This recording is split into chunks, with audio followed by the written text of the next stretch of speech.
రే రాహుల్, రాహుల్ ఇటు చూడు. రాహుల్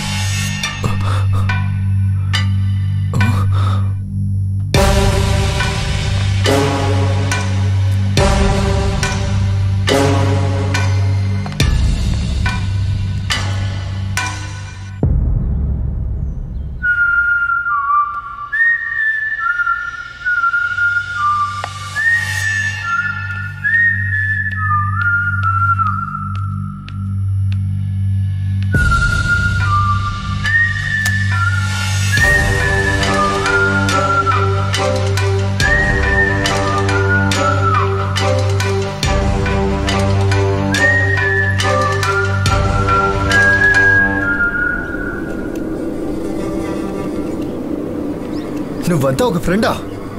ద్రోహివిరా. పైన ఉన్న వాళ్ళందరూ చిన్న పిల్లలరా.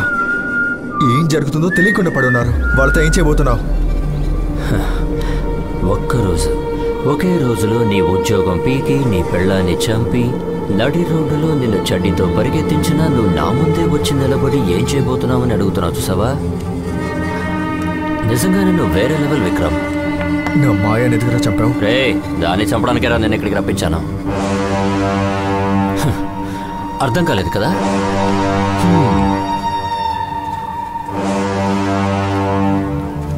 నీకు సర్ప్రైజ్ ఇస్తాను చూడు.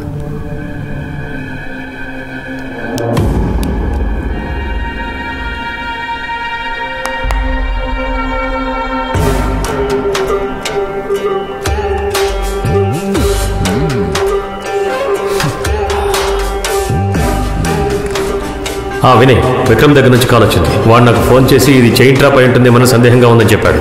మనం ఈ ప్లాన్ని ఈరోజే ఎగ్జిక్యూట్ చేయాలా?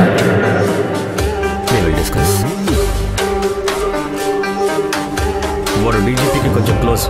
నాతో చెప్పినట్టుగా ఇది చైన్ కిడ్నాపింగ్ అని ఆయనతో చెప్తే సమస్య ఎక్కువ అవుతుంది.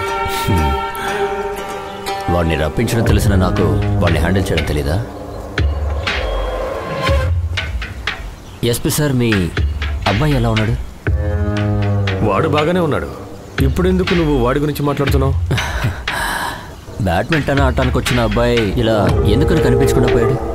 వాట్ సార్, ఎస్పీ వాళ్ళ అబ్బాయి మిస్సింగ్. అన్నా, ఎస్పీ కొడుకుని కిడ్నాప్ చేశామన్నా.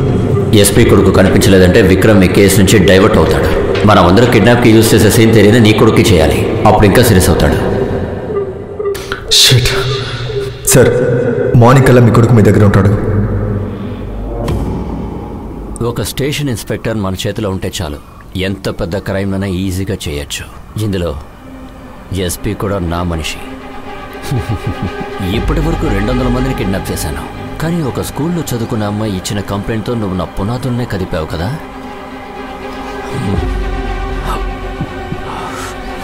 తట్టుకోలేకపోతున్నాను.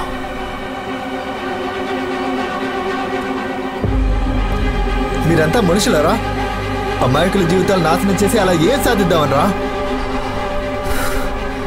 అందరు విలన్స్కి ఉండే పెద్ద కథ నాకు లేదు విక్రమ్. I'm just human. ప్రతి మనిషికి ఉండే కోరికే నాకు కూడా ఉంది. డబ్బు. అంతా డబ్బేరా. మీలాంటి డాక్టర్లు మీ చేతులెత్తి మొక్కితే కొంచెం కూడా మనసాక్షి లేదంట్రా? మనసాక్షి డబ్బు ఇస్తుందా? కారు ఇస్తుందా? ఇల్లు ఇస్తుందా? కనీసం ఒక ముద్ద అన్నమైనా పెడుతుందా? ఛాన్సే లేదు విక్రమ్.